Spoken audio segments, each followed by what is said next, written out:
Bom dia a todas e todos, boa tarde, pessoal que está em Portugal.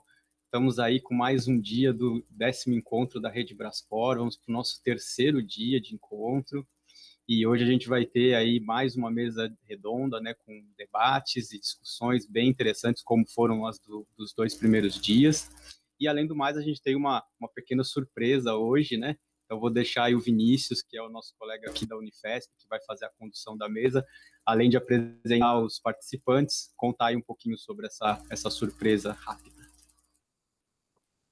Olá, bom dia a todas e todos. Obrigado, Emiliano, pela palavra. Um prazer muito grande estar aqui com vocês hoje, nesse 3º dia do encontro, numa mesa que tem um tema que eu particularmente sou suspeito em falar, porque eu gosto muito e tenho certeza que vai ser muito boa. Temos excelentes palestras aqui, excelentes convidados. E só antes de eu apresentar essa nossa mesa, eu queria passar a palavra para a professora Ana e para o Davis, para eles revelarem essa surpresa que o Emiliano falou.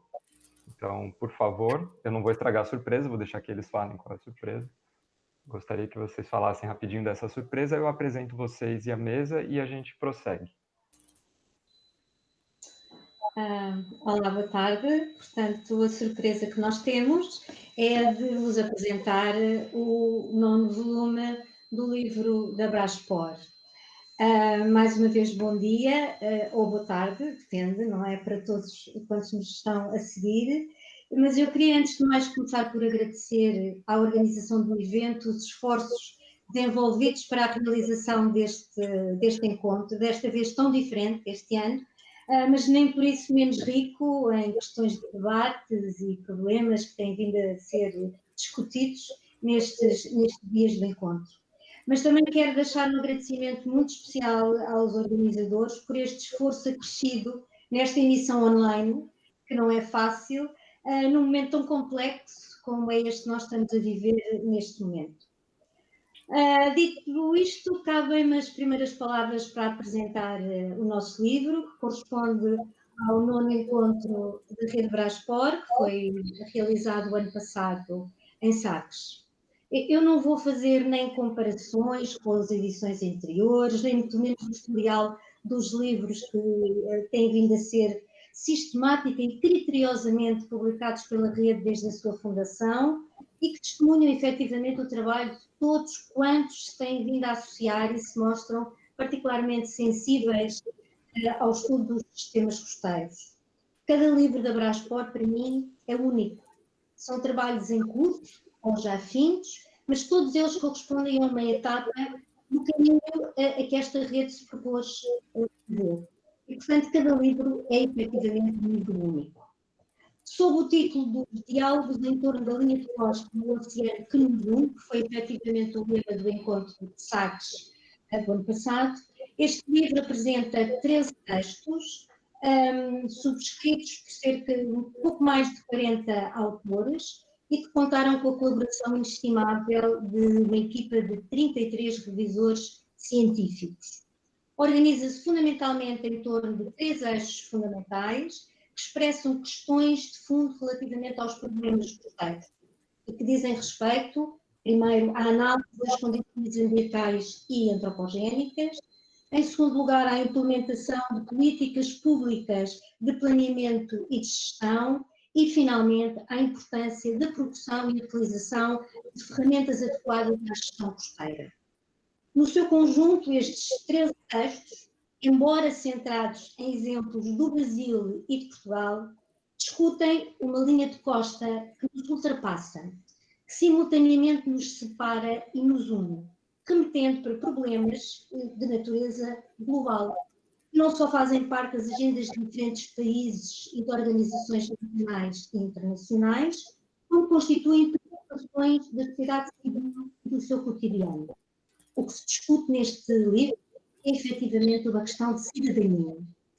A deteriorização de ambientes costeiros que põem em causa a saúde pública, diminuem a biodiversidade, condicionam expectativas, geram conflitos ou comprometem modos de vida e subsistência, deixam há muito de ser um problema pensado à escala local. É um problema que diz respeito a todos e cuja solução não depende só dos outros, ela depende em primeiro lugar de nós próprios, do nosso comportamento, tanto quanto do nosso envolvimento e participação ativa e consciente. De igual modo, os problemas respeitantes à pressão humana e urbanização crescente das áreas do litoral e aos seus impactos, bem como os respeitantes à gestão destes problemas, à necessidade de definição de políticas públicas, de linhas de intervenção e proteção do ambiente, são as questões igualmente de natureza global.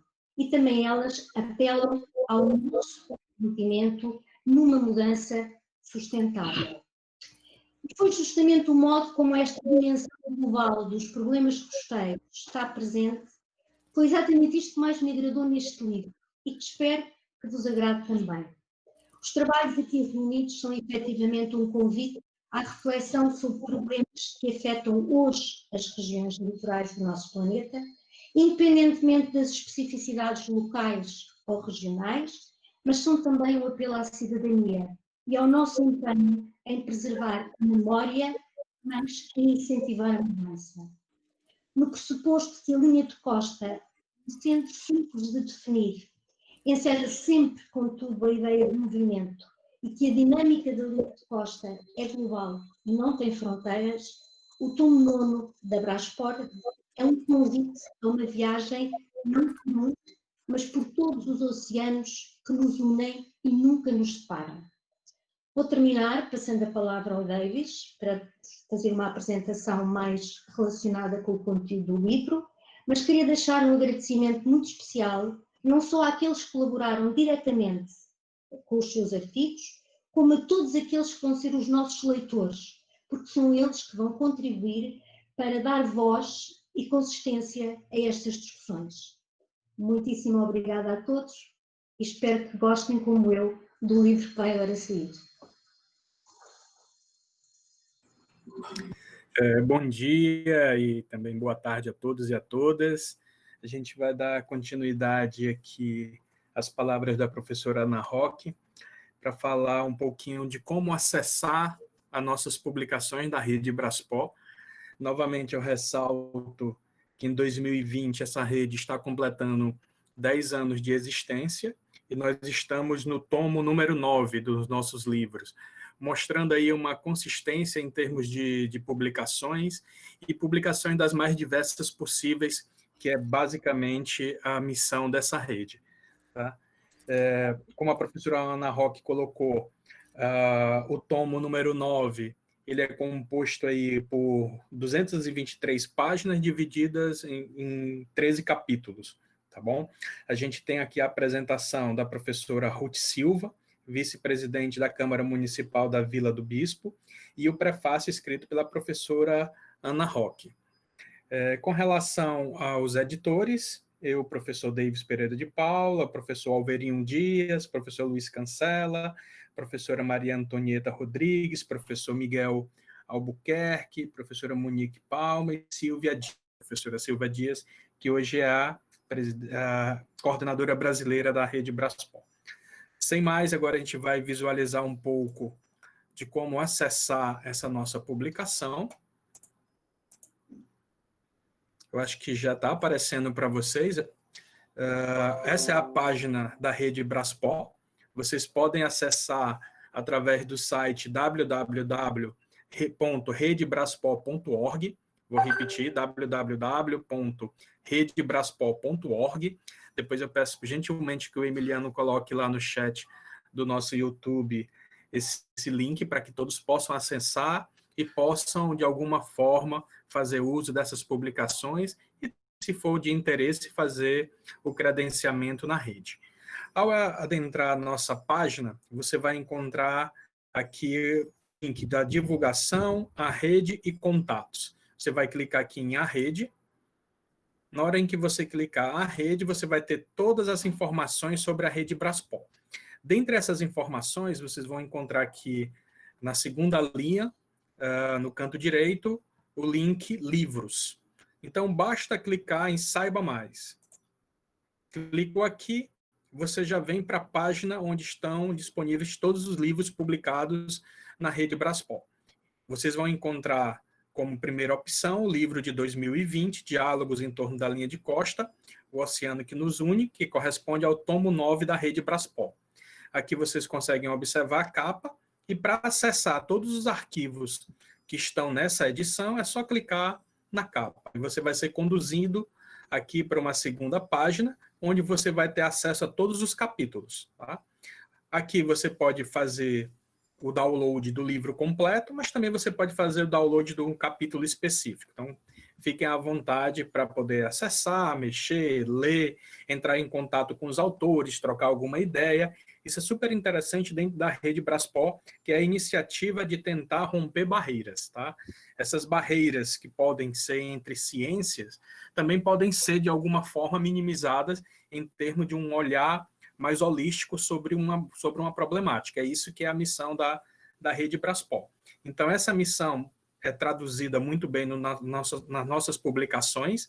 Aqui é o livro de 2020, mas se você continuar, você pode acessar o livro de 2019, saindo da zona de conforto, o livro de 2018, 2017, 2016, e daí por diante, todos os nossos 9 livros estão aqui nessa página e podem ser acessados. Então, novamente, eu faço aqui o convite, acessem o nosso site www.redebraspol.org, tá? Lá, sejam direcionados para a aba Livros, tá?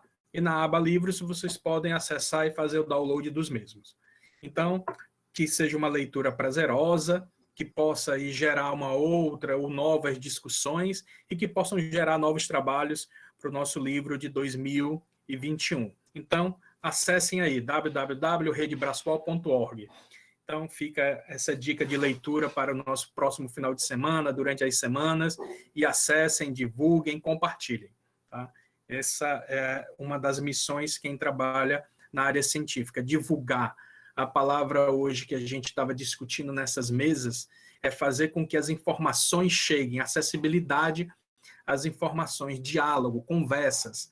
Então, nada mais justo do que você compartilhar as publicações para que elas cheguem aos devidos lugares para que os tomadores de decisão possam ter acesso às informações, tá bom? Então fica aqui o meu muito obrigado e agradeço ao Emiliano novamente a oportunidade de estar falando aqui sobre o livro da Braspol 2020 e parabenizo aí pela organização do evento. E passo a palavra aí para a condução da mesa. Muito obrigado, professora Ana, professor Davis. Excelente surpresa e um presente para a gente. E então vamos seguir aqui com a nossa programação do dia. Não sei se o barulho está muito alto aqui do vizinho, espero que vocês estejam me ouvindo bem. Então a gente tem agora uma mesa que tem o título Alterações Climáticas e Comunidades Humanas, Sincronias e Diacronias. E a gente organizou da seguinte forma, a gente tem uma apresentação em 2 grandes blocos. No primeiro bloco, o nosso time de Portugal vai falar uma introdução ao tema com um enfoque, um viés para o lado do ser humano, mais focado nessa parte das sociedades e como que elas se relacionam com esse tema. E, em seguida, a gente vai ter, do nosso time brasileiro aqui, uma visão mais focada num período maior e com uma dimensão, um olhar para as variáveis climáticas. Então, eu vou fazer uma breve apresentação da nossa banca e, em seguida, vou passar a palavra para que eles possam fazer as apresentações. E aí, em seguida, como nos outros dias, a gente tem um momento aberto à discussão. Então, na nossa parte portuguesa da banca, temos Maria Rosário da Costa Barros, que é professora auxiliar da seção de História do Departamento de Ciências Sociais e de Gestão da Universidade Aberta, Portugal, e investidora integrada, e membro do Conselho Científico do Centro de Investigação Transdisciplinar da Universidade do Porto, Portugal. Temos o Olegário Nelson Azevedo Pereira, que é mestre em História Medieval pela Universidade do Porto, doutor em Ciências do Ambiente pela Universidade do Estado de Rio de Janeiro, investigador integrado da Nova Coast Lab, Maré Nova, Centro de Ciências do Mar e do Ambiente, Faculdade de Ciências e Tecnologia da Universidade Nova de Lisboa. E, por fim, Ana Cristina Roque, que concluiu seu doutoramento em História pela Universidade Nova de Lisboa, Faculdade de Ciências Sociais Humanas, mestrado também em História pela Universidade Nova de Lisboa, Faculdade de Ciências Sociais Humanas, e licenciatura em História pela Universidade de Lisboa, Faculdade de Letras. Atualmente é investigador auxiliar na Universidade de Lisboa. Então, gostaria de passar a palavra para vocês. Desculpa, deixa eu apresentar a Gisele também, que vai ser o segundo momento. A Gisele Utida, ela é pós-doutoranda no Instituto de Geociências da Universidade de São Paulo e atua com pesquisa sobre mudanças climáticas paleoambientais. Ela é bióloga de formação pela Universidade de Mogi das Cruzes, mestre em Geociências e doutora em Geoquímica pelo Instituto de Geociências da USP. Então, agora é com vocês, passo a palavra para que vocês possam fazer a apresentação de vocês.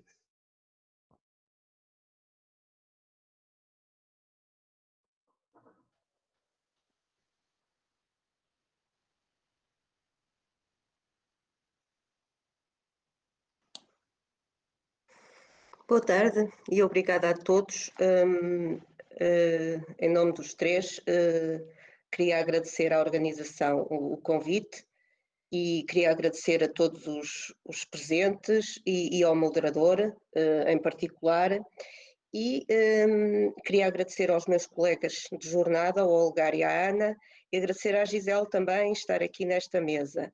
E então decidimos que este time português vai ser aqui personificado pelo Olgário, que fará a apresentação em nome dos três. Muito obrigada. Ora, boa tarde ou bom dia, consoante onde se encontrarem. Eu gostava de saber se já está a ser partilhada a tela, se está tudo correto. Sim, Olegário, está tudo correto. Se puder só apertar o ocultar Okay, aí da barrinha para a gente ver sua tela inteira. Sim, obrigado. Então, como a professora Rosário introduziu, isto é um trabalho feito a 6 mãos, digamos assim, e vai servir como uma espécie de contextualização para a mesa em si e também, de certa forma, provavelmente para o trabalho que se segue, da doutora Gisele, e, portanto, foi produzido, foi elaborado por mim, pela professora Rosário Bastos e pela professora Ana Roque. E então vamos discutir o tema desta mesa redonda que se intitula Alterações Climáticas e Comunidades Humanas, Sincronias e Diacronias. Falar das alterações climáticas é falar de um dos principais tópicos de discussão que domina hoje as agendas nacionais e internacionais e mobiliza organizações não governamentais e movimentos cívicos em todo o mundo. Nas últimas décadas, países, instituições e organizações locais, regionais e internacionais têm vindo a comprometer-se na luta contra o agravamento climático, desenvolvendo ações de sensibilização diversificadas e procurando o envolvimento de todos num processo de cidadania que não conhece fronteiras etárias, de género ou de raça e que, em simultâneo, evidencia a natureza global e planetária destas alterações e o modo como se sobrepõem a compartimentações geopolíticas.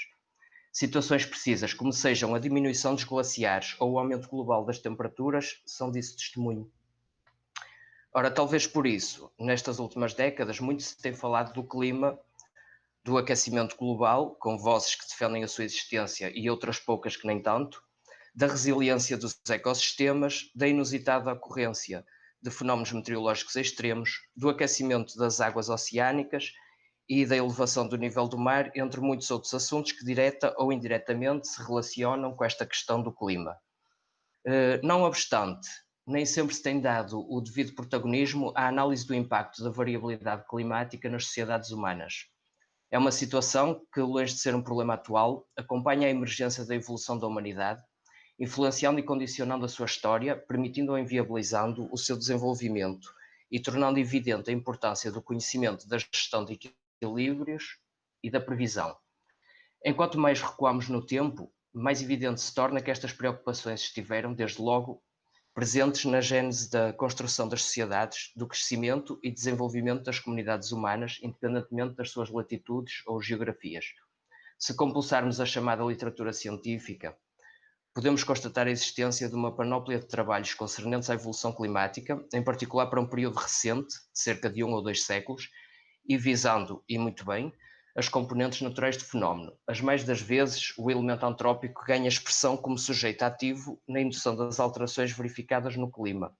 E isto acontece sobretudo no período pós-revolução industrial, levando a que muitos autores já considerem que então se teria iniciado uma nova era geológica, que toda a gente conhece e é reconhecida com o título Antropoceno, não é? O epíteto, digamos, apesar de se tratar de um conceito que ainda se encontra sujeito a validação e reconhecimento científico.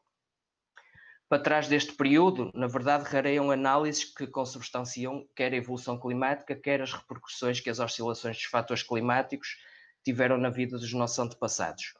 E esta constatação é tão mais verdadeira quanto mais recuamos no tempo ou em situações onde ainda hoje persiste a ausência de registros escritos, evidenciando a pertinência e necessidade de uma abordagem interdisciplinar que permita considerar outros elementos para o conhecimento desta problemática. Nesse sentido, nós julgamos assim da maior relevância fazer jus ao caráter interdisciplinar que pauta os encontros da Rede Braspor, para em conjunto tentarmos contribuir para um maior e melhor aprofundamento da questão dos efeitos da evolução climática no devir humano, quer na longa duração, como se fosse um filme, neste caso uma análise diacrónica, quer em situações precisas no tempo e no espaço, como se fosse uma imagem ou uma foto, uma fotografia, e neste caso seria uma análise sincrónica. E neste contexto, a proposta desta mesa redonda é justamente a de trazer para debate a relação clima e sociedade e o modo como, ao longo da história, essa mesma relação foi determinante para definir espaços, para desenvolver e aperfeiçoar técnicas, para estimular capacidades e processos de adaptação e de resiliência. Por outro lado, esperamos que, ao debater esta temática, se torne igualmente evidente que os testemunhos desta relação são múltiplos e diversificados e que, consequentemente, também as fontes que podem e devem ser usadas para o seu estudo em função dos contextos específicos a estudar. Sabemos, então, que é extremamente difícil definir o que é clima em absoluto. Existem padrões de referência para o escrutinar, os quais decorrem do apuramento sistemático e aturado, que normalmente ocorre por períodos iguais ou superiores a 30 anos, e esse escrutinamento é da sucessão dos estados de tempo que no dia a dia, semana a semana, década a década, ano a ano, permitem traçar uma curva de tendências, tendo em conta a temperatura, o vento, a pressão atmosférica, a insolação, a precipitação, etc., vão-se construindo médias climáticas e de reconstituição climática. No entanto, convém ter em devida nota que os instrumentos científicos que nos permitem aferir os elementos climáticos aludidos foram descobertos há muito pouco tempo. E damos aqui como exemplo o barómetro, o termómetro e o pluviómetro, por exemplo, que só surgiram no século XVII, ainda numa forma rudimentar, porque em boa verdade só no século XIX é que os instrumentos climatológicos ganharam precisão e expressão. Para tempos mais recuados, há que recorrer aos chamados proxies, ou indicadores, que são fontes indiretas, numa aproximação à tentativa de reconstituição da chamada climatologia histórica, mercê do cruzamento de dados provenientes da dendrocronologia, sedimentologia, arqueologia, palinologia, mas também da iconografia, da epistolografia, da cronística e da análise paleográfica e interpretativa de testemunhos históricos, sendo eles primários ou secundários, inéditos ou publicados, lá se consegue fazer uma cobertura possível da variabilidade climática ao longo da história humana. Através desta cobertura, conseguem-se identificar alguns segmentos climáticos distintos, como sejam, a título exemplificativo, o pequeno ótimo climático medieval, internacionalmente designado por Medieval Warm Period, que grosso modo se compreende entre os séculos X e XIII, ou a pequena idade do gelo, ou também reconhecida como Little Ice Age, encetada no século XIV, mas cujo termo é móvel de discussão, sendo que a maioria dos investigadores apontam para a segunda metade do século XIX. Pese embora este facto, convém abordar estes períodos como uma análise de tendência e não generalizar conclusões. Entre outros fatores, há um índice que faz logo a diferença e nem sempre permite que as abordagens climáticas possam ter um caráter generalista. Neste caso, referimos-nos à ANAO, ou conhecida também como North Atlantic Oscillation, ou Oscilação do Atlântico Norte, a qual rege a variabilidade climática em latitudes tão díspares que vão desde a costa leste dos Estados Unidos até à Sibéria e do Ártico ao Atlântico subtropical, especialmente nos invernos boreais. A ANAO decorre da diferença de pressão atmosférica no nível do mar entre Reykjavik, que é o núcleo de pressão baixa da Islândia, e Ponta Delgada, o anticiclone dos Açores. No entanto, há outros autores que afirmam que, em vez dos Açores, também é Lisboa ou ainda Gibraltar. Quando a ANAO apresenta um índice positivo, podemos esperar no norte da Europa ventos fortes, atmosfera quente e úmida com muita chuva no inverno, enquanto no sul da Europa se verificam invernos frios e secos. No entanto, se o índice não for negativo, o resultado é exatamente o oposto. No norte da Europa, os invernos serão rigorosos e secos, enquanto no sul teremos invernos mais quentes e úmidos. Portanto, quando nos referimos à amenização do clima durante o pequeno ótimo climático ou ao agravamento do mesmo no decorrer da pequena idade do gelo, devemos estar conscientes de que nos reportamos a uma tendência, sendo que a interação entre a atmosfera e mar tornou os comportamentos geograficamente heterogéneos. Porém, para outras regiões do globo, teremos de considerar fatores diferentes. No Brasil, por exemplo, exerce maior influência o El Niño Oscilação Sul, ou El Niño Southern Oscillation. É um fenómeno climático constituído por duas fases, uma fase fria, designada Laninha, e uma fase quente, denominada El Niño. Na sua fase quente, no El Niño, ocorrem períodos de seca, em especial no nordeste do país, enquanto no sul e no sudeste há um aumento da temperatura e dos índices de pluviosidade. Durante a fase fria, ou Laninha, observa-se o contrário. No nordeste aumenta a pluviosidade, enquanto no sul e sudeste diminuem a pluviosidade e a temperatura. A estes óbices acrescem os que decorrem da necessidade e capacidade de escrutinar o que é natural e o que é antrópico. E nem sempre é fácil, porque na maioria das situações as realidades estão demasiado embrincadas. Veja-se, por exemplo, a questão da desertificação, que tanto se discute hoje, e traz para a ribalta o debate sobre o uso da terra e a gestão inadequada dos recursos naturais, sem ter em conta as características geoclimáticas locais ou regionais, e comprometendo por isso a médio e longo prazo os sistemas produtivos das áreas mais suscetíveis, o ambiente em geral e a conservação da biodiversidade. Claro que uma metodologia que apele a abordagens interdisciplinares tem incomensuravelmente mais probabilidades de ser bem-sucedida e de se aproximar do que são ou teriam sido as sociedades humanas sob a batuta desse implacável maestro que é o clima. Por isso, hoje temos verdades que damos como adquiridas. Veja-se a título ilustrativo as relíquias arqueológicas que evidenciam o cultivo da vinha em altitude pouco frequentes na Inglaterra durante o período do pequeno ótimo climático, a chegada dos vikings à Groenlândia e a respectiva colonização, igualmente durante o ótimo medievo, ou as grandes cheias de há cerca de 5 séculos atrás, ou seja, em plena pequena idade do gelo, representadas em imagens coevas, como esta que mostra aqui, e como, por exemplo, esta pintura que representa o rio Tamise, em Londres, completamente congelado em meados do século XVII, ao ponto de serem feitas feiras no seu leito. Ou seja, resumindo, é por demais evidente que o clima sempre teve impacto na vida do ser humano. Sempre assim foi, assim é e sempre assim será. A questão é mesmo a de unir esforços para tentar primeiro construir e depois pormenorizar, tanto quanto possível, as evoluções climáticas em espaços e tempos diversos, de modo a que se possa inferir com maior grau de certeza plausível a adaptação, mitigação ou mesmo a putativa destruição de núcleos ou civilizações históricas, as quais as comunidades deram como resposta ao ambiente climático que as informavam. E esta abordagem é tanto mais relevante quanto através dela nos será possível uma melhor compreensão do presente, bem como eventuais abordagens prospectivas. Encerro esta apresentação agradecendo a atenção de todos e afirmando que estamos certos que o debate vai trazer contributos para esta área que ainda não está devidamente explorada, no que se refere ao impacto das alterações climáticas nas comunidades humanas. Muito obrigado.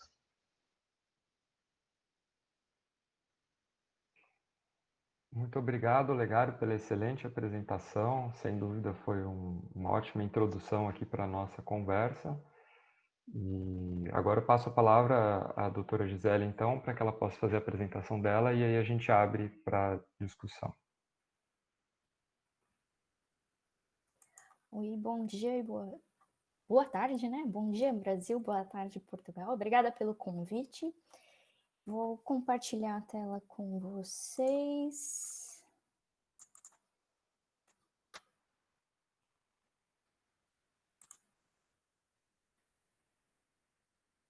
Aparece certinho, Vinícius? Apareceu sim, só não está no modo apresentação ainda. Ah, tá. Eu acho que vai entrar, né?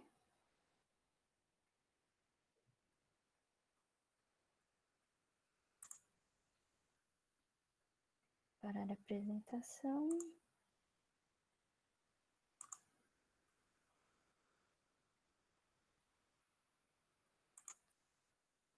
Eu acho que não entrou ainda, né? Não, acho que se você der compartilhar a janela, tem que ser a janela da apresentação já.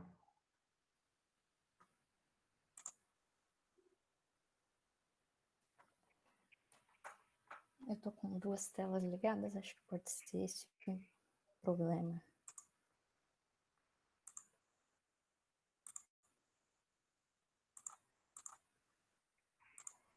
E agora?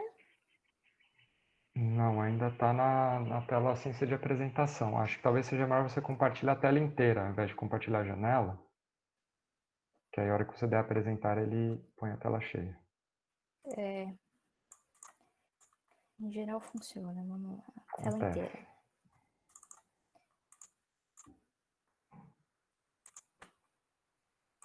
Pronto, agora sim, E perfeito. agora? Ah, maravilha. Então vamos lá.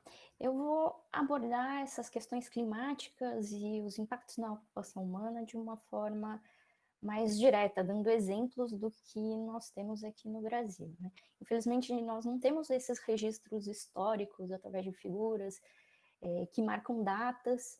Então, o que nós buscamos sempre são exemplos dos proxies que o Olegário apresentou para a gente. E eu vou um pouquinho mais além no tempo, né? Vou dentro do Holoceno. E o Holoceno, ele começa aí, já começa da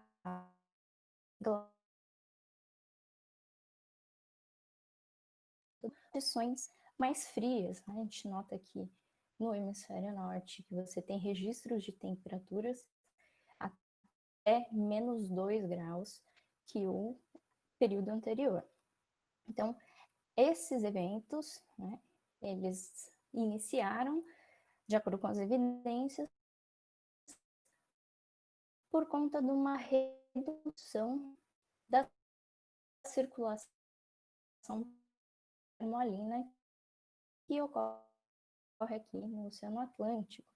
Isso, então, a inserção de água doce nessa circulação, que faz com que ela diminua a velocidade de distribuição de calor entre as regiões do Equador para os polos, então causando um resfriamento dessas regiões. O Holoceno Médio ele termina com o evento 4.2, então há 4.200 anos atrás, mais ou menos, inicia o Holoceno Tardio, que é caracterizado por uma aridificação na maior parte das regiões tropicais e subtropicais. A gente pode ver nesse mapa que a maior parte das áreas de estudo estão no hemisfério norte.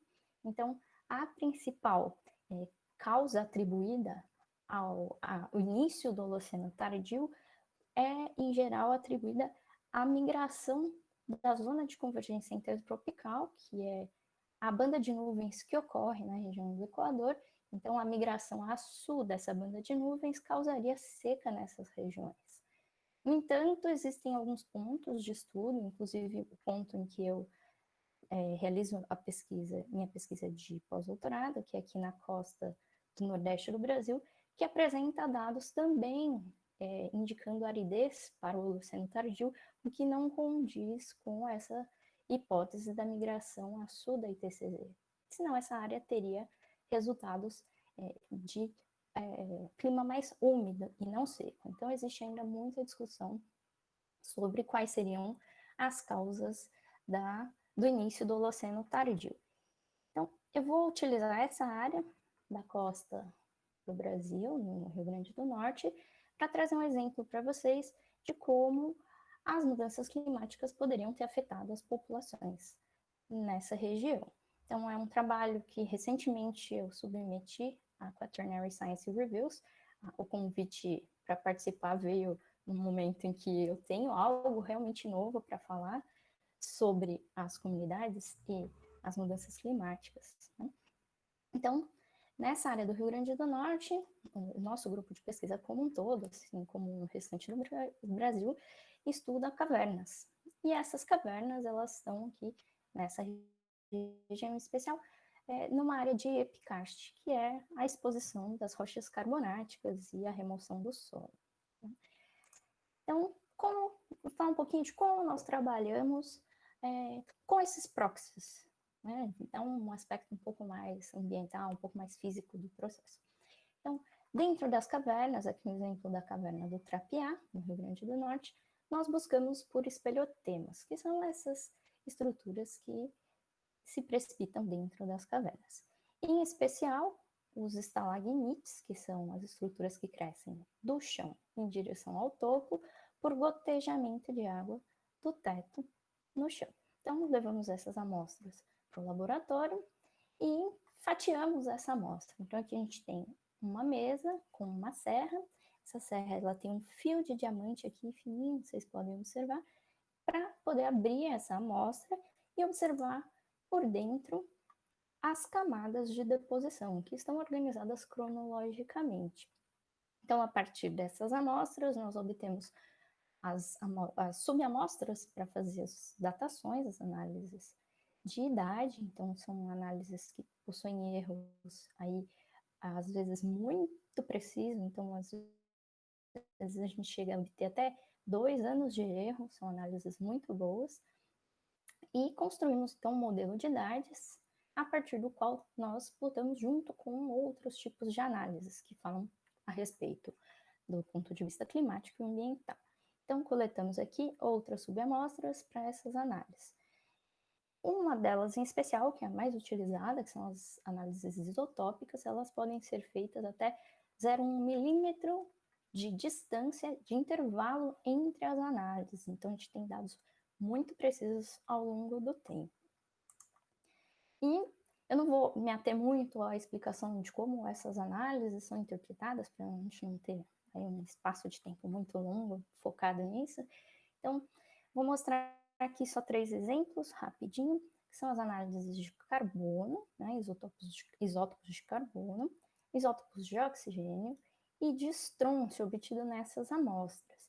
E, a partir delas, nós podemos caracterizar os últimos 26 mil anos, mas vamos tratar aqui do Holoceno, da região nordeste do Brasil. Então, temos aqui na primeira figurinha uma imagem ideal de como seria o Holoceno médio nessa região do Nordeste. Então, vejam, os isótopos de oxigênio são interpretados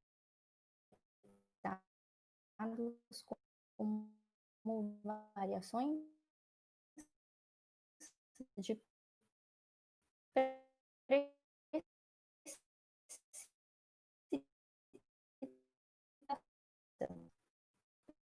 com a quantidade de solo na superfície das rochas que influenciam os valores dos isótopos nos espelhotemas, que são indicados pelos isótopos de estrôncio, que tem sinal mais semelhante à da rocha e dos sedimentos, que são essas bolinhas aqui embaixo, do que os isótopos do Holoceno tardio, que seriam mais próximos à da rocha, indicando que não temos muito solo na superfície.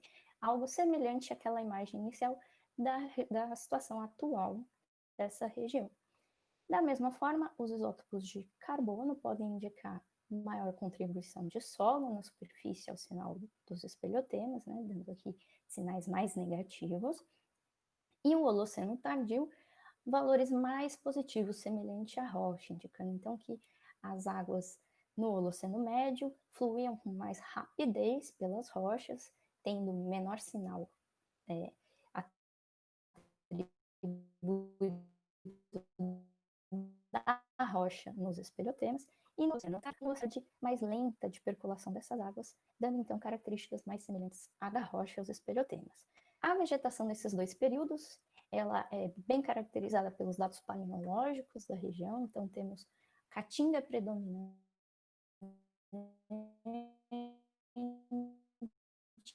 no Holoceno tardio e espécies mais tipo de cerrado no Holoceno médio. Então, o Holoceno médio tinha maior disponibilidade de vegetação, solo e água, enquanto o Holoceno tardio, no qual a gente ainda está inserido, condições mais secas, menor quantidade de solo e vegetação típica de caatinga. Então, a partir desses dados, o que nós poderíamos esperar das populações, como elas teriam se comportado com essa mudança, que é marcada aqui pelo evento 4.2 de forma muito drástica. Então, será que essas populações tiveram um impacto muito grande? Então, nós vamos investigar isso, separando os dados da região Nordeste, né, os dados de radiocarbono, e criando esses plots, que são as variabilidades da densidade ao longo do tempo. E o que a gente pode perceber é que, apesar do Holoceno ter condições teoricamente, hipoteticamente melhores pela maior quantidade de água, disponibilidade de solo e vegetação, existe um declínio dessas populações dentro do Holoceno.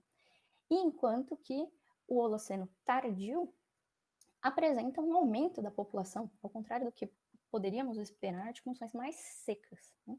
E como que a gente encarou isso, né?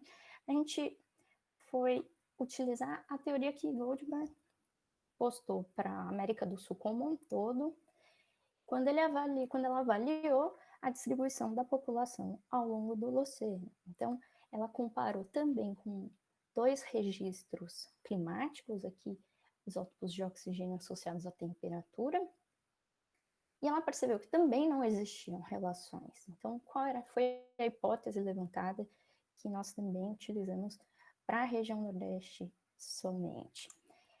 Que esses declínios populacionais, eles estariam associados à capacidade de carga do ambiente, já que essas populações chegaram através, durante o Pleistoceno final, né, ali em torno de 14.000, 13.000 anos, e começaram a utilizar o ambiente até a sua exaustão, causando então esses declínios populacionais. Já no Holoceno tardio, o aumento exponencial dessa população teria sido causado pelas habilidades de modificar o ambiente, pelo sedentarismo, pelo domínio do cultivo e da agricultura, da domesticação. Então, seria um período mais estável populacionalmente, apesar das variações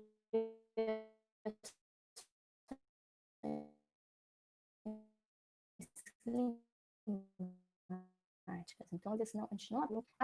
De um ponto de vista, né, um trabalho bem mais recente, eles compararam a variabilidade climática à variabilidade populacional. E o que esses autores consideraram? Eles não consideraram o aumento ou diminuição da precipitação ou da temperatura, mas sim o quanto o clima flutuou dentro desses períodos. Então, eles pegaram alguns pontos distribuídos na América do Sul, estudos de espeleotemas, que é a bacia de Cariaco, com depósitos marinhos, outros depósitos lacustres, e verificaram quantas variações climáticas aconteceram ao longo de 100 anos. E perceberam que no Holoceno Médio, a variabilidade foi muito alta, independente do sentido em que ela toma. Então, eles atribuíram essas variações aos declínios populacionais. E o aumento da população no Holoceno tardio, a redução dessa variabilidade. No entanto, algo que a gente questionou enquanto estava construindo o nosso trabalho, comparando com os dados deles, será que quando nós consideramos regiões climaticamente e ambientalmente diferentes, em comparação às flutuações da população, apresentariam diferenças, né, como nós observamos a região Nordeste? Será que ela seria diferente da Amazônia? E nesse trabalho eles dividiram essas regiões, apesar de e eram curvas muito semelhantes à tendência geral, que é esse rachurado cinza, né? Então, será que o fato dessas populações estarem variando de forma igual, será que eles realmente têm relação com os aspectos climáticos? É um questionamento que fica para a gente poder também ampliar os nossos estudos e reflexões a respeito da influência das variações climáticas em relação à população. É claro que aqui a gente está tratando de variações naturais, né, de forma diferente, como o Olegário sugeriu para a gente, E qual a importância disso, né? Entender as variações naturais para tentar prever quais são as futuras alterações e o que o homem está modificando no ambiente, como essas variações podem afetar o clima, como a gente tem visto com as variações de dióxido de carbono. Então, o que eu gostaria de ver em trabalhos futuros são as divisões regionais de clima em relação às populações. Então, só para mostrar um exemplo aqui, essa figura é uma figura de modelagem climática para o Holoceno, que mostra condições diferentes de precipitação entre a região Nordeste e litorânea para o interior da Amazônia. Então, o Holoceno mostra condições antifásicas entre o Nordeste e o restante da América do Sul, né? Praticamente como um todo. Então, será que essas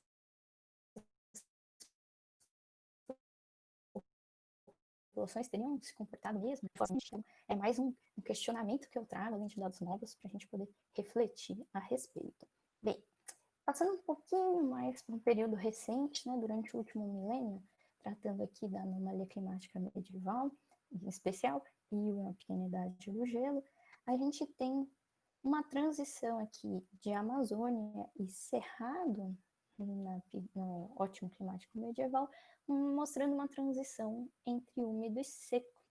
E a pequena idade do gelo, condições mais predominantemente secas, apesar de dados recentes das minhas pesquisas mostrarem o Nordeste úmido, mais uma vez lembrando que é preciso separar as regiões climáticas para a gente avaliar as consequências populacionais. Então, comparando com os dados de população, o que os autores, que são o trabalho do Vitor, também faz parte do nosso grupo de pesquisa, o que eles encontraram quando compararam esses dados ambientais climáticos às populações.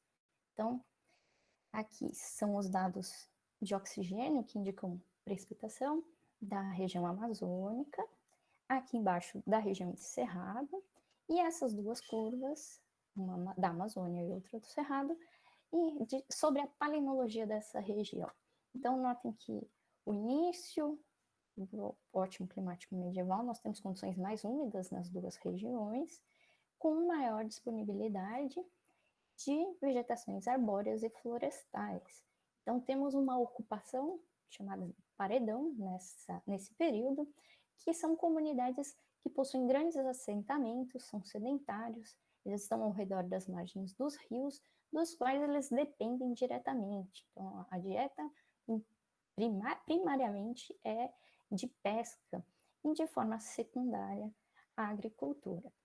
Quando a gente passa por essa transição do ótimo climático, a gente passa para condições mais secas, né? Ao mesmo tempo em que surgem estruturas defensivas nessa região, o que indica um momento de conflito entre ocupações, né? Passando então por uma ocupação diferente do meio para o final do ótimo climático, de comunidades que não têm permanências, têm assentos de pequena dimensão, e a dieta ela fica de acordo com a ocupação desse ambiente. Então, aqui nós temos um exemplo da região amazônica, que mostra, sim, a influência direta das variações climáticas na densidade e ocupação das populações, transição dessas populações. Então, isso provavelmente vai acontecer conosco com os nossos efeitos no clima, e a gente vai ter que se adaptar. E o que vem pela frente, né? É essa a grande questão que fica também para ser divulgada, para as pessoas poderem se preocupar e ter consciência do nosso papel nas mudanças climáticas. Então, bem, é isso que eu gostaria de apresentar para vocês.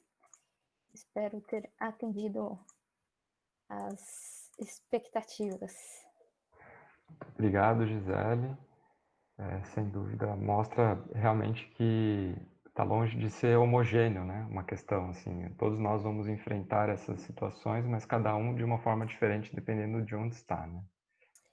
Muito obrigado pela sua apresentação. Acho que agora o Emiliano traz as perguntas lá do YouTube para a gente. É isso, né, Emiliano?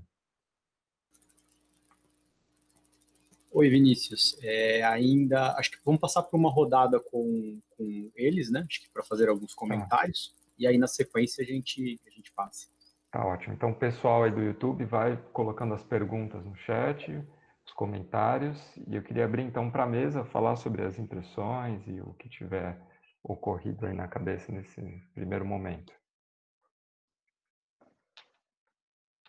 Eu gostava de dizer que gostei muito de assistir à apresentação da Gisele e fiquei ainda mais convencida que é preciso uma colaboração estreita entre as chamadas ciências sociais e humanas e as chamadas ciências naturais, porque a Gisele dizia logo no início que para aí, suponho que se estava a referir, não sei se é ao Brasil, se a todo o continente sul-americano, não sei, que não existiam, em termos de iconografia ou de textos, de documentos que não tinham o que nós temos aqui na Europa e que o Olegário fez o favor de apresentar. E eu não estou certa que não tenham ou que não estejam divulgados ou tenham sido objeto de estudo por parte dos historiadores ou das pessoas da literatura, porque de facto ainda não há muito o hábito das pessoas das ciências sociais e humanas lerem os documentos e olharem para a iconografia ou para a cartografia histórica com olhos diferentes daqueles que costumam olhar. Portanto, eu não estou absolutamente segura, Gisele, de que não existam ou que ainda não estejam divulgados. E depois, à medida que a Gisele estava a fazer a sua apresentação, e sabendo eu que a NAU portanto, não tem um impacto muito significativo aí, é que é mais o El Niño e Laninha, mas mesmo assim bate certinho no que diz respeito. Aquilo que apresentou bate certinho no que diz respeito ao pequeno ótimo climático. Porquê? Porque no pequeno ótimo climático vocês estariam no Brasil com uma NAU negativa, com uma umidade apreciável, não é? E nós estaríamos na Europa, portanto no hemisfério norte, com uma NAU positiva. Ou seja, isto até bate certinho e portanto eu acho que, sei lá, eu não sei se isto é um rogo, uma súplica ou se é uma chamada de atenção. Eu acho que de facto temos, independentemente dos continentes e das especificidades da ciência, temos que juntar esforços para, numa malha mais fina, porque nós historiadores não temos hipótese nenhuma de ir para os 4.000 anos AC, não temos, isso será com a arqueologia. Mas, a partir do momento em que a documentação escrita temos, ou iconográfica temos, e parece-me que há uma necessidade premente de juntar esforços, porque quem ganha é o conhecimento, quer dizer, ninguém fica a vangloriar-se de ninguém, quem ganha é o conhecimento, é a aproximação ao impacto que as alterações climáticas tiveram na nossa espécie e que têm, e que tendencialmente vão ter cada vez mais. Portanto, para fazer uma análise prospectiva, nós temos que fazer apelo ao passado. Todos, acho eu. Não sei se concordam, mas é a minha opinião. Rosário, sobre a NAU, nós temos indícios em alguns proxies de que ela realmente afeta o clima na América do Sul, mas isso depende muito de qual proxy nós estamos utilizando. Às vezes, mesmo com dois espelhotemas diferentes, a resolução de cada um deles mostra uma proximidade com uma variável, com uma NAU, e outras não, por exemplo, com o El Niño. Né? Então, a NAU afeta sim a América do Sul, e isso na escala de tempo, né, que ela mostra a sua variabilidade. E em relação à colaboração, de fato, a gente precisa conversar muito entre as ciências. Né? Esse trabalho que eu apresentei, ele foi submetido esse ano, e algo que tem sido solicitado em quase todas as revisões é a adição dos impactos nas comunidades humanas pelos próprios revisores. Então, já é algo que tem sido solicitado e que a gente precisa conversar de fato, não é opcional mais, porque é a nossa história, né? É a nossa evolução que está em jogo. Não é só a questão de como foi o ambiente, né? Como ele foi e como ele afetou as nossas comunidades e como ele pode afetar no futuro. Então, essa conversa entre as ciências, ela sempre foi necessária, mas a gente meio que separou as coisas para tornar mais didática, né? Mas a gente tem que voltar a reunir as ciências para ter uma interpretação muito mais consistente. Olha, eu só queria acrescentar que, como a Rosário, eu gostei imenso de ter a oportunidade de ouvir a Gisela e dela se juntar a nós, porque, de facto, por um lado, ela concretizou com um exemplo muito concreto aquilo que nós tentámos, de uma forma muito geral, apresentar para discussão. E isso, só por si, foi um ponto extremamente importante, não é?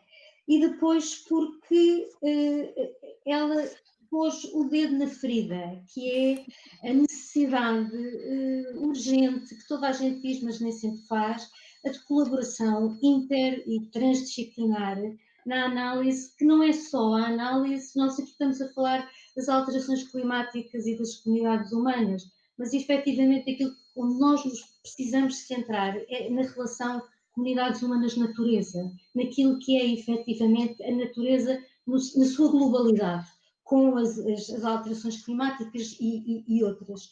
E por isso eu acho que esta intervenção foi particularmente bem sucedida, porque desde um exemplo concreto ao trabalho que é preciso fazer sistemático, com este exemplo das estalagmites, não é?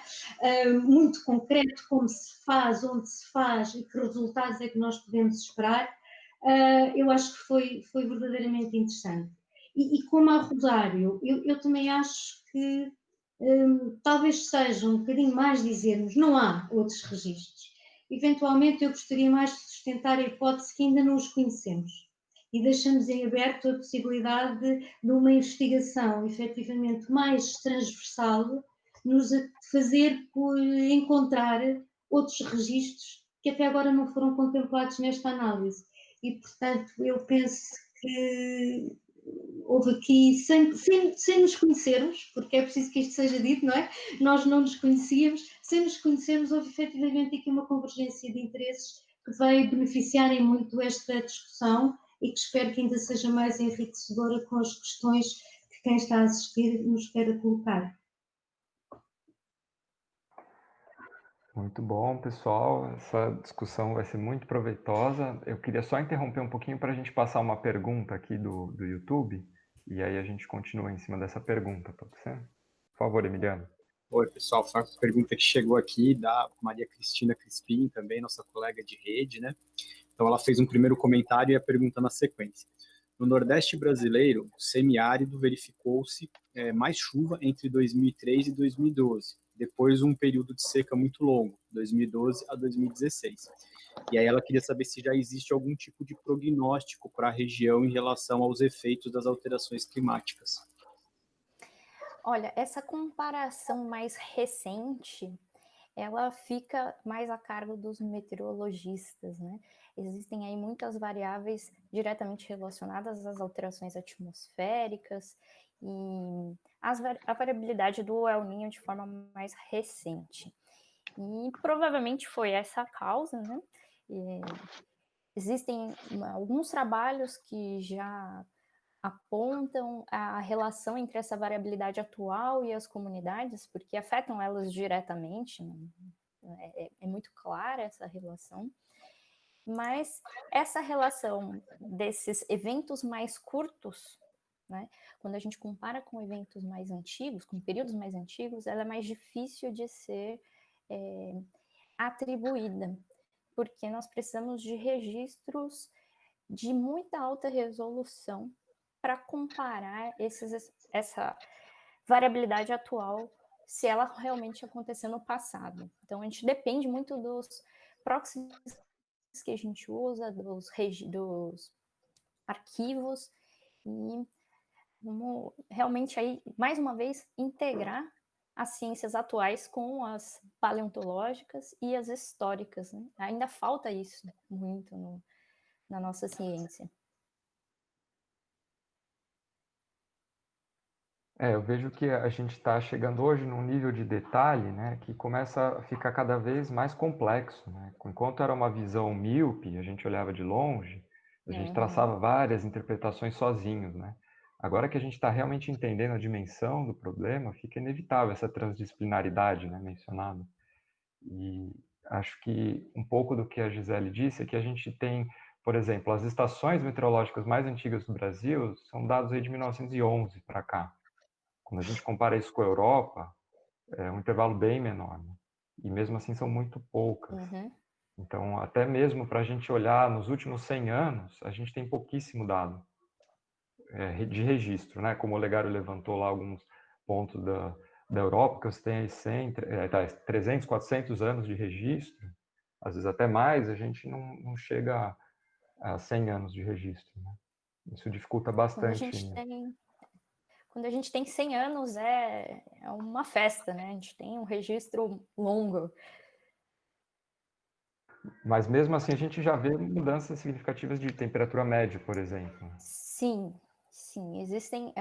Agora a gente tem duas áreas de pesquisa com espelhotemas recentes, que abrangem mais ou menos os últimos 100 anos, e uma delas mostra uma relação muito clara com as estações de monitoramento, e validando aí o uso dos espelhotemas. Então, essas estações, como não estão distribuídas ao longo do país todo, o uso dos proxies e dos registros paleontológicos, eles são extremamente importantes para a gente cobrir essa falha no registro histórico. Nós na Europa, se me permite, posso, Vinícius? Nós na Europa também, obrigada. Nós na Europa também não temos propriamente registros meteorológicos para 400 anos, nem pensar, não é? Nós fazemos análises interpretativas e, por exemplo, através das fontes históricas, da leitura das fontes, nós através dos índices e dos preços dos cereais, em função das colheitas e da capacidade de oferta que se reflete nos preços, nós conseguimos inferir se tratou de um inverno rigoroso, se tratou de um inverno menos rigoroso, depois cruzamos isso com outras análises e com as análises provenientes das ciências naturais.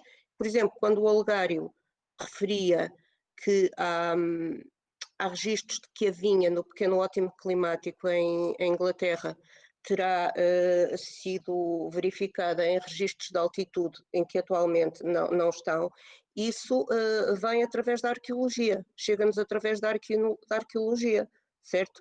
Portanto, nós não temos dados, nós também recorremos aos proxies, nós não temos dados diretos. Temos outros mecanismos, designadamente, como eu já disse, através do cultivo de produtos agrícolas e da constatação da escassez ou não escassez dos mesmos. Também podemos aludir à demografia, não é? Porque também nos pode dar dados nesse sentido. É através daí que tentamos, através de uma malha mais fina, fazer a reconstituição da climatologia histórica, não é? Eu acrescentaria só, que está a dizer a Rosário, que a malha é tão fina que nos faz mergulhar na documentação histórica que aparentemente não tem nada a ver com o clima e onde de repente nos surgem descrições de uma estação seca ou de uma estação chuvosa que não era habitual, com todo um conjunto de dados que a seguir são fornecidos relativamente a essa situação excepcional. Claro que, tal como para outros documentos históricos, precisamos de ser críticos e não é só pelo facto de um único registro dar esta informação que nós vamos tomar como certo. Mas quando isto é cotejado com as outras fontes, outro tipo de fontes que nós temos estado aqui a referir, ou outras que ainda não referimos, acabamos por ter um referencial. No fundo, quase que estamos a constituir permanentemente bases de referência onde podemos recorrer para nos apoiar quando já temos outros tipos de registros mais específicos, mais sistemáticos, que efetivamente para esses séculos anteriores não têm vocês, nem temos nós, não é? E se pensarmos no continente africano, então aí estamos mesmo na pré-história do conhecimento. Portanto, isto tudo que acabamos por voltar exatamente à questão principal, que é esta necessidade de nos recorrermos das várias ciências, dos vários instrumentos, das várias metodologias, para conseguirmos ir apurando progressivamente um conjunto de dados para poder estudar o clima em momentos para os quais não temos dados sistemáticos. Até porque, reparem, colegas da mesa, alterações climáticas sempre existiram, não é? Parece que os dinossauros se extinguiram por causa de uma extremamente gravosa, não é? E, portanto, a Terra continuará, em princípio, continuará cá alegre e feliz, independentemente das alterações climáticas serem mais ou menos gravosas. Quanto à presença da espécie humana na Terra, aí é que já temos algumas dúvidas. Portanto, faz todo o sentido, da espécie humana e não só, mas aqui estamos a falar de nós, não é? E, portanto, faz todo o sentido esta análise, porque a Terra por ela tem alguma resiliência e capacidade de adaptação. Nós é que talvez não. Agora, o que é que estamos dispostos a fazer e a conhecer e a prescindir e a abdicar para tornar isto um bocadinho mais sustentável? Isso já é outra discussão. Mas para chegarmos a ela, temos que ter, como dizia o Davis na sua primeira intervenção, na primeira mesa redonda, nós para tomarmos decisões temos que conhecer o objeto de estudo. Se não conhecermos o objeto de estudo, estamos nitidamente a fazer navegação à vista, que normalmente não dá grandes resultados. Só com sorte, muita. Não acha, Gisele? Certamente. Essa é a importância da divulgação científica, né? Para que não só nós cientistas, mas que a população tenha essa consciência. Porque a vida, não nossa no momento, mas dos nossos descendentes, das próximas gerações, tenham condições aí de se manter adequadamente, com condições climáticas ideais, vamos dizer assim. Mesmo nós, esta pandemia, se calhar é um alerta. Sim. Uhum. Não é? Por isso que nós estamos aqui, né? Virtualmente. E não estamos... se calhar, pronto, se calhar é o lado melhor da pandemia, mostrar-nos que é sempre possível e que o homem, se quiser, com engenho e arte, tem capacidade de ultrapassar os reveses que a natureza e que a vida lhe traz. Agora, tem que querer, tem que estar disposto a isso, não é? E eu não estou tão otimista como a Gisele. Eu não sei se chega aos meus vindores, se vem já para mim, porque eu não sei se esta pandemia fica, se não fica. Há os negacionistas da pandemia, que é uma coisa que eu não entendo, mas que os há, não é? Se esta fica debelada de alguma maneira com vacina, sem vacina, como quer que seja, não vem outra. Por exemplo, aqui há uns tempos eu falava com um colega, um outro professor, que me dizia, e se uma pandemia chega à água? Vocês já imaginaram o que é uma pandemia na água? Quer dizer, não quero pensar muito nisso, mas se calhar temos que pensar. E as alterações climáticas, como dizia a Ana, não são só as alterações climáticas, mas o gravame que o homem tem trazido no famoso antropoceno que está em discussão à natureza, reflete-se. E às vezes reflete-se assim, de uma maneira brusca e brutal. E podemos debelar uma e ter outra à porta, não é? Portanto, eu não sei se não é para já e só para as próximas. Eu pensava como a Gisele antes da pandemia, temos que deixar, e fazia isso nas minhas palestras, temos que deixar aos nossos vindouros um ambiente minimamente aceitável. Agora já não acho isso, é para já. Temos que nos safar e safar os nossos vindouros. Desculpem o plebeísmo, mas é mesmo assim. Temos que nos dizer. Se me permite discordar de uma coisa só que você falou, Rosário, eu acho que não é para já, eu acho que é para ontem. Isso é. E também é possível conhecer análises de tendência. Se a ciência se junta a toda, é possível conhecer análises de tendência. Portanto, julgo que não vou dizer nenhuma asneira, mas se nós virmos o comportamento humano, qual é que tem sido a tendência em termos de emissão de CO2 e outras coisas, nós podemos projetar. Então, se podemos projetar, podemos antecipar efeitos. Mas para isso, se calhar, temos que falar todos, e mais do que falar todos, temos que depois transpor isto para uma linguagem, não é fácil, para uma linguagem que seja entendível. Mesmo por aqueles, e isso é um risco, e eu ontem fiquei a pensar muito, mesmo por aqueles que, como dizia ontem uma palestrante, são analfabetos funcionais, que é uma coisa terrível, nunca tinha realmente realizado o impacto desse analfabetismo, de pessoas que sabem ler e escrever, mas não sabem interpretar. Se calhar temos que lhes já dar o produto preparado. Não é manipulá-los, mas é transformar as coisas que não são fáceis em coisas apreensíveis por todos. Porque senão estamos a falar para quem? Mesmo o poder decisório, o poder político, não tem tempo nem paciência para nos estar a aturar, para estar a ver os nossos gráficos e as nossas lucubrações, que são precisas, mas que depois têm que ser mastigadas para passar, julgo eu. Senão ficamos a falar uns para os outros e mesmo assim segmentados em áreas científicas. Perfeito, Rosário. Acho que esse é o desafio mesmo hoje, né? Porque está muito claro o que a gente vai enfrentar, só que a gente não consegue passar isso para as pessoas, né? A gente tem mais uma pergunta aqui no chat, por favor, Emiliano. Oi, na verdade são duas perguntas, elas vieram ali meio próximas umas das outras e acho que se encaixam muito com a discussão que está acontecendo, né? A primeira delas é da Carla Elif, né, que participou do primeiro dia, né, de palestras, e aí ela pergunta se os palestrantes têm tido que lidar, né, com negadores de mudanças climáticas e como conduzir a conversa desse tipo, né, como tentar, acho que, transformar isso em algo positivo. E a segunda pergunta, eu acho que cabe aí para todo mundo, né? E a segunda pergunta é do Luiz, né, Luiz Fonseca, da participante da rede, que vai estar com a gente amanhã também na última mesa, que haverá quem se debruce e avalie a tradição oral e as lendas que poderão dar pistas para o que passou em períodos não históricos, né? Eu estava pensando numa pergunta mais ou menos parecida com essa, porque justamente na hora que vocês comentaram, né, os limites, né, a Gisele comentou dos limites de coleta de dados, né, e a Rosário também comentou como que a gente faz quando a gente não tem o registro efetivo, né. Acho que ficam aí duas perguntas bem interessantes para vocês.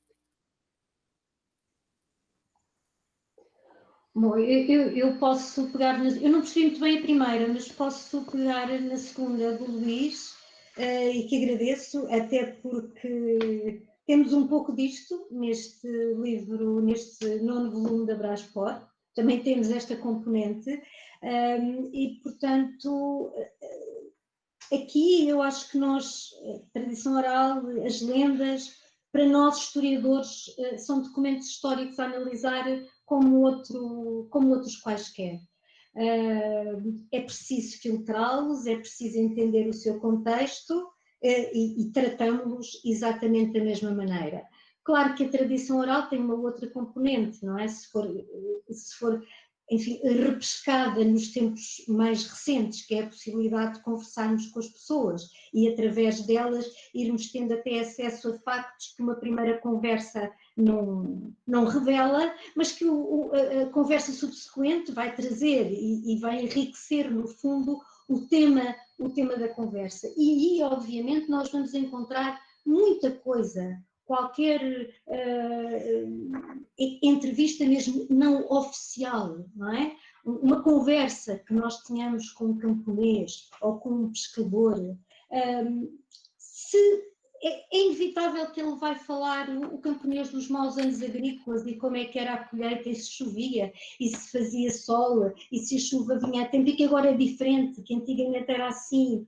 O pescador também dirá a mesma coisa. Portanto, tudo isto são informações que vêm enriquecer este conjunto de dados que nós vamos compilando sistematicamente e que depois cotejamos com outras informações. E são particularmente ricas, eu direi, porque, e sobretudo no caso destas conversas orais, eu já nem vou falar na tradição oral, mas a conversa em si, não é? Eu diria que quando morre alguém de muita idade, que eu não vou chamar de velho, mas alguém de muita idade e com muita experiência, é um livro que se fecha. E, portanto, enquanto nós pudermos ter esse livro aberto e usufruir da leitura desse livro, somos uns privilegiados. E por isso não podemos deixar estas duas componentes de fora de maneira nenhuma.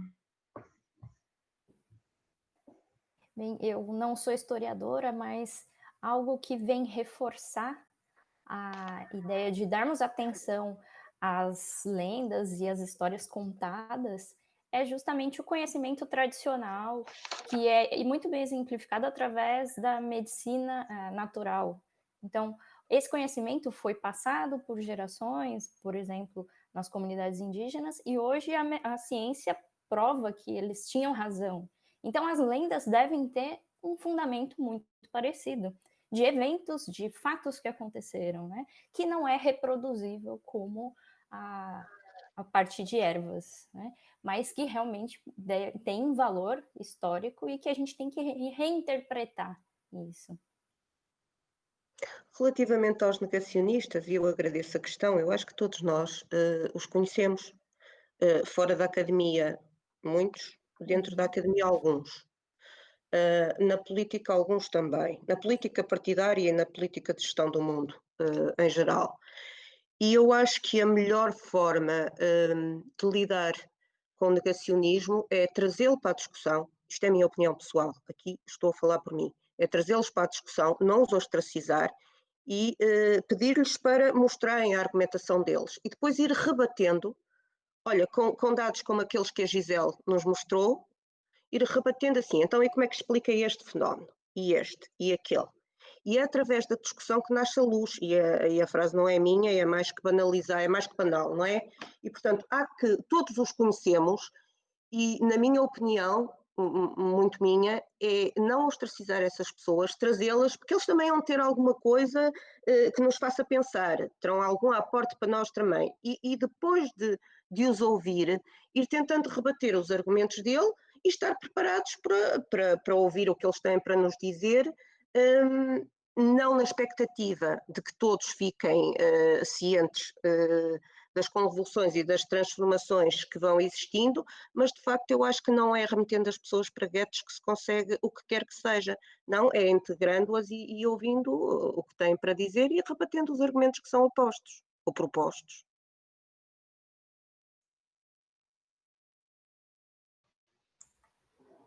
Bom, eu queria só acrescentar, se me permitirem, relativamente à segunda questão que foi colocada. Na verdade, no meu ponto de vista, não é? É muito importante, portanto, reunir todas essas manifestações, digamos, populares, não só através dos dítames populares mais propriamente até da história oral, que tem um ramo historiográfico que trata precisamente desses assuntos, e no caso do clima seria uma espécie também de proxy, no sentido em que depois teria de ser, obviamente, confrontado com outros dados, como a professora Ana Roque referiu, mas, no entanto, eu acho muito importante essa perspectiva de reunir essas tradições e esses conhecimentos tradicionais que foram sendo acumulados ao longo de muito tempo, até porque muitas das sociedades, e, por exemplo, há pouco também a professora Ana Roque referiu o caso de África, não tem essa componente de deixar o registro escrito. E muitas vezes os poderes que estão instituídos nesses locais, não é? Nessas localizações geográficas, somente registram aquilo que na verdade interessa ao próprio poder, seja a recolha de tributos, seja, pronto, o que é que seja que realmente interessa ao poder instituído. Então muitas vezes é através da tradição oral e da recolha oral, e mais propriamente utilizando as metodologias e as técnicas atinentes à história oral, que se consegue então recolher essas tradições, digamos, e essas que ficaram ao longo do tempo, e que torna realmente possível chegar através da interpretação e da confrontação com outras ciências, pode ser muito importante então para reconhecer certas questões também das alterações climáticas. E, aliás, os dítames da oralidade em Portugal são muito utilizados. Eu estou-me a recordar, por exemplo, o Abril Águas Mil, ou o Maia Ainda se comem cerejas ao borralho, que são alguns dos dítames populares que se usam lá e que realmente espelhavam aquilo que era uma situação climática que hoje em dia se calhar já não é tão assim, não é? Já há alterações que já se demonstra que até nessas próprias tradições orais alterou-se essa circunstância. Eu só gostaria de acrescentar uma coisa àquilo que disse o Olegário, é que ele, com a sua intervenção, trouxe para cima da mesa uma questão extremamente importante, que a Gisele já tinha falado há bocado com a palavra certa, que é entrarmos na área do conhecimento tradicional, dos saberes e das práticas tradicionais. E essa componente é extremamente importante para nos ajudar a analisar esta questão precisa com que nós começámos esta mesa da relação clima e sociedade humana. É fundamental, não nos podemos esquecer dessa componente, porque é a forma de integrar automaticamente as diferentes comunidades nesta discussão, de fazê-las participar nesta discussão através dos seus conhecimentos, das suas práticas ancestrais que vão passando de geração em geração e que nos chegam até hoje, e que às vezes o melhor seria bem olharmos para elas para aprendermos alguma coisa, porque ao longo deste tempo todo parece que nos esquecemos, houve aqui um lapso que nos fez esquecer essa nossa relação com o meio ambiente em que vivemos. Eu estou aqui pensando como é impressionante que duas perguntas que pareciam tão distantes, na verdade, caminhou para uma discussão muito próxima, né? Queria saber a opinião de vocês, mas ao ver vocês falando, eu tenho a impressão que, de certa forma, surge essa onda negacionista justamente porque as pessoas na sociedade moderna, nas cidades, perderam completamente a conexão com o meio, né? Então, a gente vive vidas artificiais, no ar-condicionado, a gente não observa mais o ser humano comum, assim, das grandes cidades, não observa mais, não sabe nem que a lua muda, não sabe que um verão foi mais quente. As comunidades que plantam, que dependem da terra ou que dependem da pesca, elas são muito mais conectadas com essa mudança, né? Se você vai numa comunidade tradicional, eles já percebem essa mudança, eles não estão falando de mudanças futuras, né? As mudanças já estão acontecendo. E aí eu acho que fica mais difícil para essa pessoa negar que alguma coisa está acontecendo, porque ela vê aquilo, né? Agora, quem está ali no ar-condicionado o ano inteiro, não percebe uma mudança na média de temperatura, não percebe uma mudança na produtividade, talvez vai perceber na hora que muda o preço do arroz, né? Que a gente está num momento no Brasil de uma alta do arroz, aí se fala muito do preço do arroz, mas a maior parte das pessoas nem consegue criar essa relação entre uma estação de chuva e o preço do arroz. Então, eu tenho essa impressão que, de certa forma, concordo plenamente com a Rosário, a gente tem que trazer essas pessoas para o debate, não pode isolá-las de forma alguma, mas eu acho que tem que passar também por uma sensibilização de sair um pouquinho do ar-condicionado e olhar para o mundo, né? Ó Vinícius, mas o que acabou de dizer é exatamente o que nós procuramos na história. O preço do arroz, lá era mais o preço dos cereais ou do vinho. É exatamente igual. Está a ver? É a mesma coisa. Portanto, as pessoas queixavam-se e há índices traçados, por exemplo, o Lado e o Rio, não interessa agora estar aqui a chamar historiadores, fizeram esse trabalho para a Idade Média, já era esse o foco. E não havia ar-condicionado, está a ver? Mas já era esse o foco. Quer dizer, em princípio, quem está bem deixa-se estar, diz-se cá em Portugal. Mas depois chega um momento em que já ninguém está bem. Quer os que têm ar-condicionado, quer os que não têm. E a pandemia veio aqui nivelar, se bem que também, como se costuma dizer, não estamos exatamente todos no mesmo barco. Uns vão de iate, outros vão de bote e outros nadam, se souberem, se não souberem afogam. Mas, de qualquer maneira, a questão é mesmo essa, está a ver como a história traz esses ensinamentos, e porque mais cedo ou mais tarde as coisas repercutem-se ao nível, isto funciona ao nível da oferta e da procura, repercutem-se aí, até nos preços, e isso é um índice, pode ser um índice para análise das alterações climáticas, não é? Porque supostamente, quando se esperava uma colheita de X, temos uma colheita de X menos Y, certo? E isso foi sempre assim. E depois vai ter efeito, quer dizer, no passado histórico tinha efeitos demográficos diretos, porque não havia a medicina, não havia uma panóplia de instrumentos que nós hoje temos à nossa disposição para mitigar esses efeitos. Aquilo lá era quase direto, não é? Tipo Pavlov, não é? Estímulo-resposta. Hoje mitigamos, mas mitigar não, pela sua própria essência, o vocábulo não quer dizer resolver, é mitigar. E mitiga-se até ao limite. E depois há um limite que já não é mitigável. É só isso. Eu acho que pela fala do Olegário, assim, ficou muito claro que uma grande importância de consorciar esses estudos é que, por exemplo, os trabalhos que a Gisele mostrou, a gente vê variações no clima, variações na chuva, mas quando a gente põe a história, que a gente entende a dimensão daquilo para a população humana.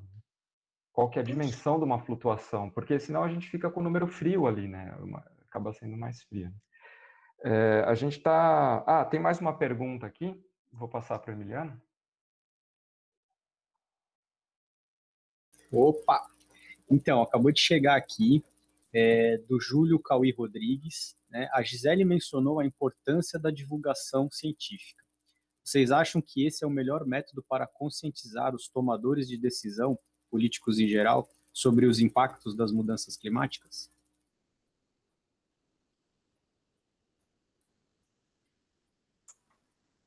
Oi, Júlio, obrigada pela pergunta. Bem, a divulgação científica é uma parte, né? É a nossa função como pesquisadores. Mas a participação de pesquisadores na política, eu acho que ela é muito importante. A gente tem visto aí em São Paulo, especialmente, um movimento de cientistas para a participação deles na política, e eu acho que essa vai ser uma das formas que a gente vai ter de acessar os tomadores de decisão, fazendo parte dessa comunidade.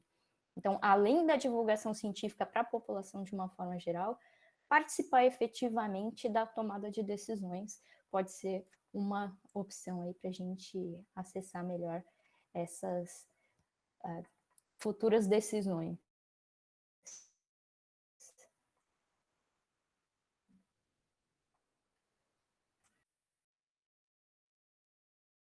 Banca quer fazer mais algum comentário sobre esse tema?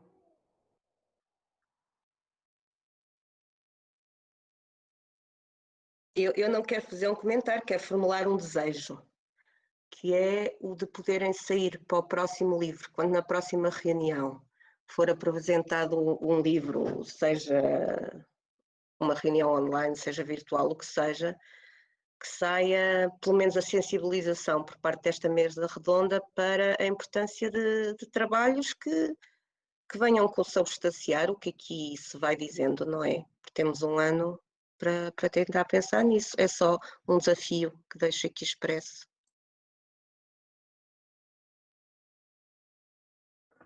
Ótimo, sem dúvida isso é muito vivo hoje, né? A gente está vivendo isso, precisamos mesmo tomar alguma providência, né? Comunicar mais com a sociedade. Eu queria passar para a mesa, fazer os últimos comentários, a gente está chegando no fim aqui do nosso encontro. Queria deixar em aberto para vocês fazerem uns comentários para a gente encerrar, pode ser?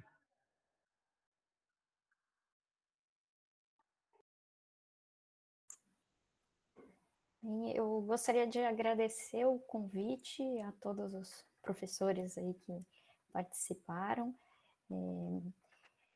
Acho muito proveitoso e fico muito feliz de participar de uma forma como a gente acabou de comentar, a Rosário comentou, de uma forma de sensibilização, né? Eu acho que isso é uma das funções mais importantes que a gente tem na sociedade. A ciência sempre foi algo historicamente de elite, então isso é o que tem que mudar. Então a sensibilização ela vai ajudar a ciência a participar do dia a dia das populações, sejam elas quais forem e que nível social forem. Então acho que concordo plenamente com o desejo da Rosário e agradeço a participação, de poder contribuir e colaborar com vocês.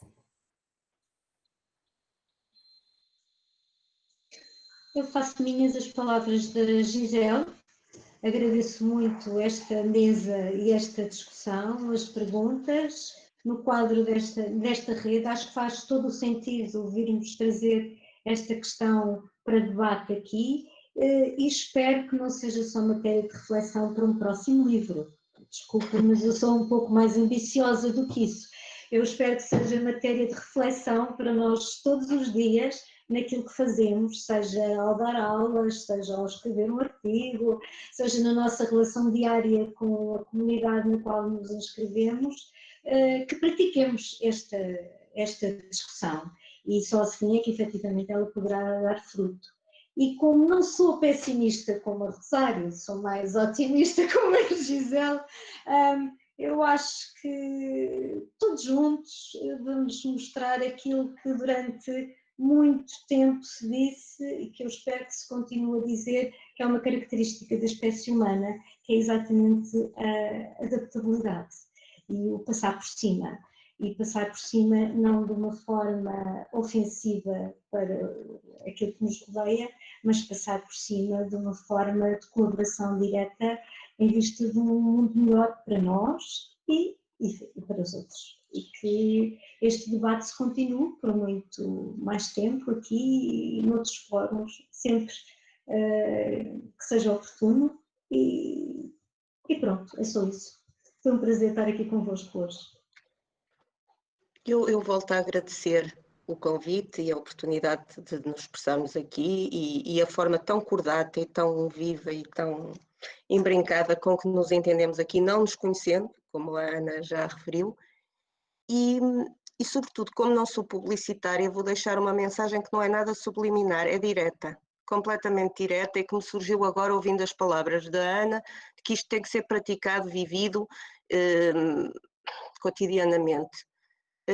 Sempre que vocês colocarem a máscara, que é uma coisa que me irrita, mas que tem que ser, lembrem-se do que aqui ficou dito.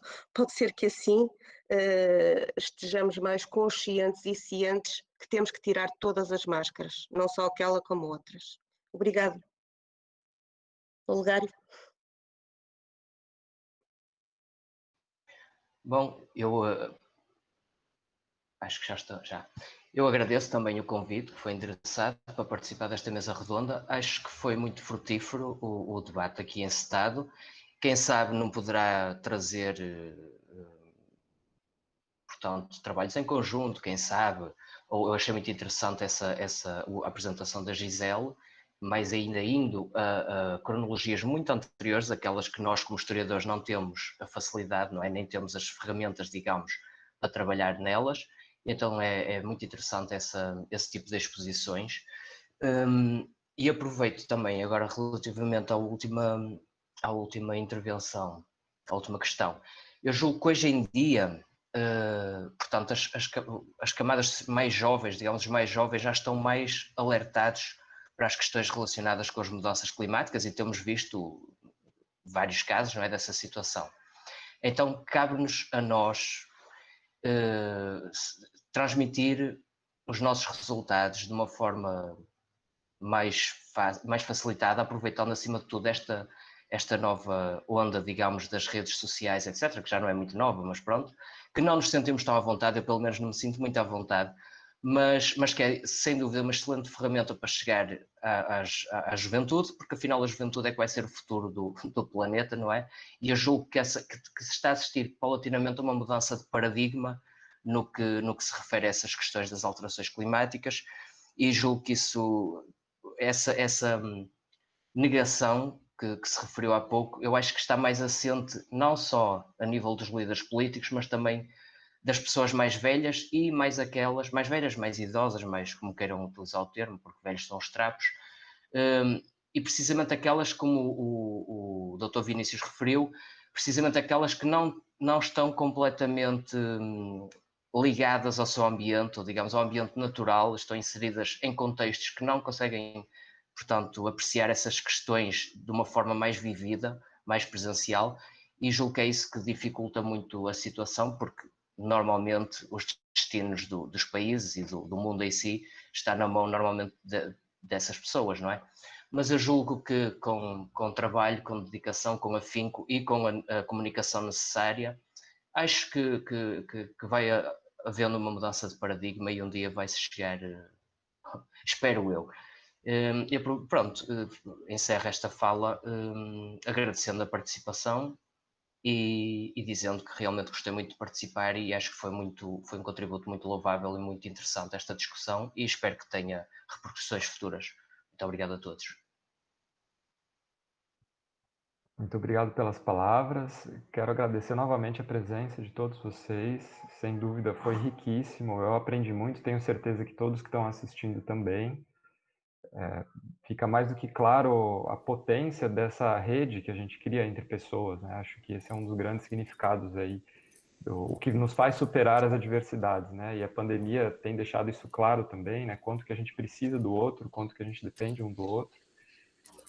Deixou claro também que a gente consegue mudar esse modelo de sociedade que a gente vive Tem um artigo recente da Nature que mostra que 30% da emissão de CO2 foi reduzida esse ano, o que não era pensado nem nos melhores cenários, assim, a gente vai poder já usar isso como um exemplo de que é possível repensar, né, se a gente entende a importância disso. E queria dizer que realmente foi uma manhã muito proveitosa. A gente poderia aqui ficar, tenho certeza, por todos, né, o dia inteiro conversando sobre esse tema e não esgotaria, mas infelizmente a gente tem aqui um cronograma. E queria agradecer novamente, muito mesmo, foi muito produtivo. E queria passar agora para o Emiliano, então, como parte da organização, e para fazer um encerramento. E muito obrigado por me permitirem participar dessa mesa também, como mediador. Obrigado, pessoal. Agradeço aí, Vinícius, pela condução e a todos os participantes, né? A Gisele, a Rosário, a Ana Roque, o Olegário, o Davis, que participou aí também do lançamento do livro. Acho que esse tipo de discussão e os comentários e a interação gerada é tudo que a gente espera, né, para o evento, e foi mais um dia assim, muito proveitoso, muito bacana, né? As perguntas foram muito bem sincronizadas, né, com o que estava sendo discutido, assim, conseguiram provocar mais reflexões, né, tanto da parte dos participantes da mesa como da gente. Acho que foi ótimo mesmo, adorei. E então a gente está chegando ao fim, né, desse terceiro dia, né, de apresentações. Amanhã temos o último dia de apresentações, então continua o convite para todos e todas aparecerem por aqui, né, no YouTube a partir das 10 da manhã do Brasil, 14 horas de Portugal, para participar desse último dia. E também, de novo, como eu lembrei todos os dias, né, não esquecer de prestigiar as apresentações gravadas, né, que estão no site do evento, né, santos20.redebrasport.org, que são trabalhos aí muito bacanas, aí, muito interessantes, que ajudam, às vezes, até a esclarecer algum pensamento que tenha ficado sem estar amarrado, né, nessa ou em outras apresentações. Tem outras apresentações lá também muito bacanas. Então é isso, muito obrigado e até mais, pessoal.